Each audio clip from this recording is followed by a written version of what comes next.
threat to white players if they don't do what he says. Americans have had enough. What might have started out as one man's political statement has turned into the place where patriotic Americans draw the line. Many players probably figured taking a knee during the anthem wouldn't be that big of a deal to their fans.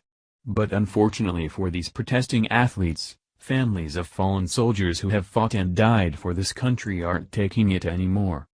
As the controversy continues to rage over whether the fans will let these out-of-touch millionaires get away with their disrespect, it's important to take a closer look at the character of those who are making these political statements. Is their protest really out of compassion for people being treated badly? Or are these protests merely a method of beating the same poor pitiful me drum that has been going on for decades? In the case of Seattle Seahawks player Michael Bennett, it seems to be the latter. He's not only going forward with the protest, despite the obvious backlash from fans, but he's trying to garner the support of other players and fans with his shameless white guilt-inducing tactics. Conservative Daily Post reports. Starting in August, the black millionaire who feels that blacks are held down in America sat for the national anthem and promised to keep sitting all season. "I just want to see people have the equality that they deserve. And I want to be able to use this platform to continuously push the message of that," he said, according to the Wild Card.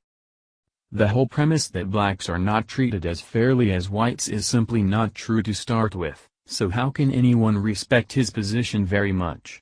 He, as a black man, earned his NFL glory just as anyone of any color may earn anything. Bennett is challenging us to treat people better.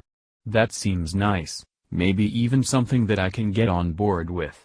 The only problem is what Bennett is implying with his words, where white people are bad and white males the worst. While there's no doubt that some white males are bad guys, there's bad people in every race or gender.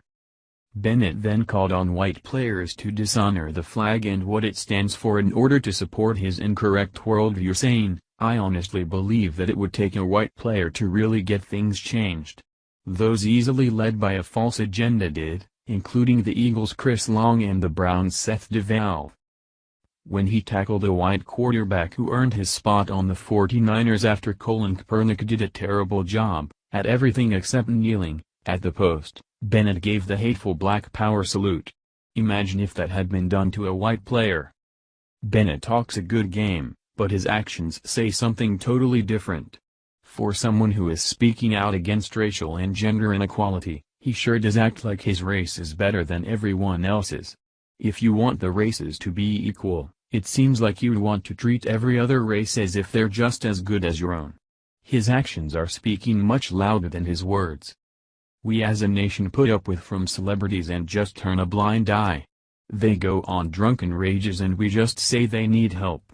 They beat the fire out of a groupie-turned-girlfriend or abuse animals, and we let the law straighten it out.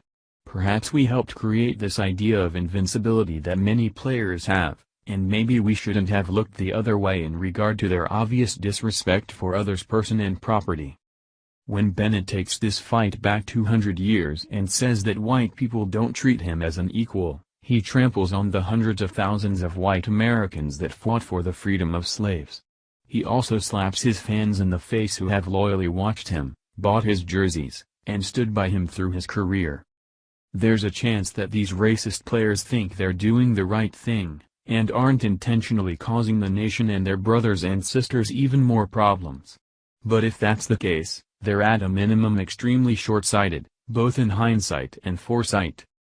Thank you for watching this video. What do you think about this? Share this on Facebook and Twitter along with your comments.